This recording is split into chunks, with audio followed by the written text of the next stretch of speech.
Hi class, my name is Logan Frost and I would like to report to you guys about mummies. So Egyptian mummies have always been something I'm really interested in. This started with the class discussion over Greek stolen art. I wanted to see if there was maybe Egyptian art that was stolen, and obviously tombs are plundered all the time. That's why there isn't a whole lot of artifacts, and that's why the artifacts are usually damaged or sold on the black market. So I wanted to look into this and I found nothing. So I found articles saying that tombs are plundered all the time, that it's a common thing, but you can't ever get numbers on it. So I came up with a dead end. But what I kept coming across was this article that was labeled Natural Mummies from Pre-Dynastic Egypt Reveal the World's Earliest Figural Tattoos. And I said, let's look into it. So as I'm reading, this gets more and more in depth, and it's talking about these three mummies that were found in the Nile Valley. And obviously the Nile Valley, Egypt, it's dry, it's arid, and their salt content is really high in the soil. I didn't know that. So these are perfect mummification conditions.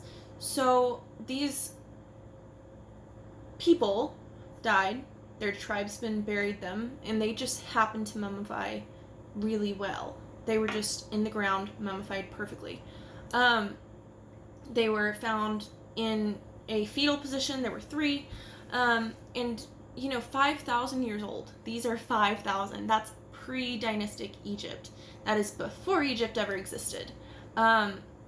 These were most likely nomadic people that buried their dead and then moved on. So there's not a lot to go on besides the mummies themselves. So these mummies, 5,000 years old, I expected small pieces of skin to be left and bones. I expected very little. And what I found was quite the opposite. So you can see here, it is a fully formed human.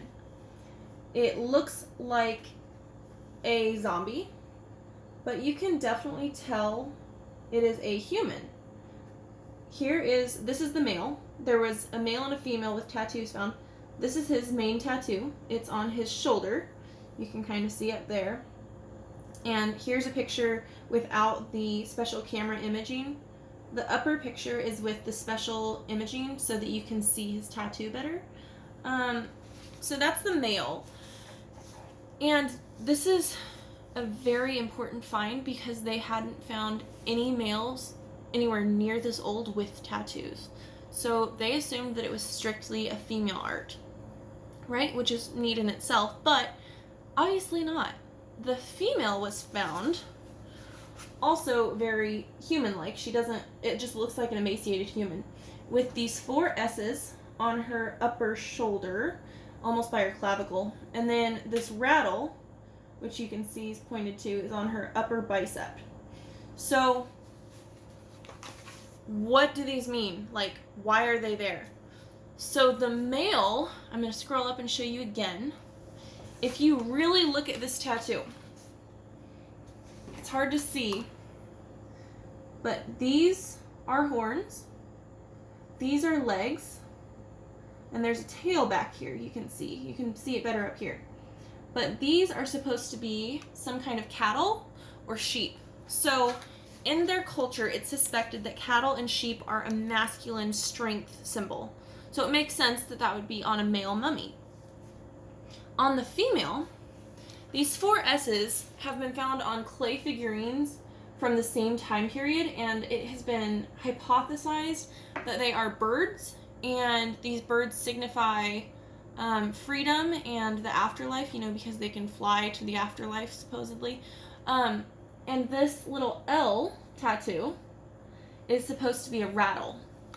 So what that means is that her tattoos were not for the typical reasons. They hypothesized that these tattoos were for erotic reasons or anxieties over fertility. Tattoos were supposed to increase fertility for women getting married, and it was a really common thing back not quite this long ago, but so the rattle means that she was a priestess of some kind. It was used in ceremonies for all kinds of different things, but she was supposedly a magic woman. It's suspected that they were Hathor followers. Hathor is the goddess of fertility. But they believed in Hathor, and that's why the figurines that were found had a lot of fertility tattoos from around the same era. But obviously, these tattoos are really rare because the first thing to decompose on human beings, mummified or not, is the skin. So to find actual skin evidence of tattooing is near impossible, for obvious reasons. The second article I found, kind of similar, but this was a heavily tattooed priestess. It's suspected that some of her tattoos were fertility linked, but hers, for the main part, I'm going to show you where her tattoos were found on her body. They have a diagram. So as you can see, maybe, there we go. She had a few that were hidden, and she had these two on her hips, but she had a bunch up and down her arms. So this was significant because the tattoos were very open just for anyone to see. They also think that she was a priestess for this reason. She could be easily identified by these tattoos as a priestess. The two tattoos on her hips, you can kind of see by a booty right here, they are suspected to be lotus. And these were for fertility reasons. So she wasn't only a priestess, she was probably a mother and a wife. But the sad thing about this find, it's around the same age, almost 5,000 years old, but her tomb was plundered. She was buried in a very well-made tomb. She had things to take with her to the afterlife with her. It was plundered, her things were taken, and she might have had jewelry on or something because they messed with her corpse, and she is missing her head, her hands, and her legs. So she could have had more tattoos, but there's no way to know. Her legs were not in the tomb, or they had deteriorated or whatever. But, so this is what was left of her. I'm going to have to scroll down. But, as you can see, still pretty intact for being 5,000 years old. And you can really see on her neck, she had a very intricate tattoo up there. But she had around 30 tattoos in all, which are better shown down here. These are pictures with the special camera that was used in the other article as well. They have tattoos labeled and their meanings and all sorts of interesting things about her. So that's pretty cool. And if you guys are interested in this, I can send you the links, but so she was believed to be a priestess. She has a similar rattle tattoo as the first mummy in the first article, but on her neck she has an all-seeing eye. So that's kind of interesting that it goes back that long ago. So that was the second article I found. And then the third article actually encompasses the first two. I didn't do this on purpose, but it speaks about the first two articles. And then in the third section of the paper, it speaks about sewing needles that were found in kits with these, it honestly looked like kind of an ice pick. They called them awls. But they were labeled they were labeled sewing needles, right? But they don't have an eye for thread. They're very peculiar. And so archaeologists just labeled these early sewing needles, right? The author is arguing that these are tattoo needles and that the awl, needle on this end, was done to tattoo people, but they have no evidence to prove this.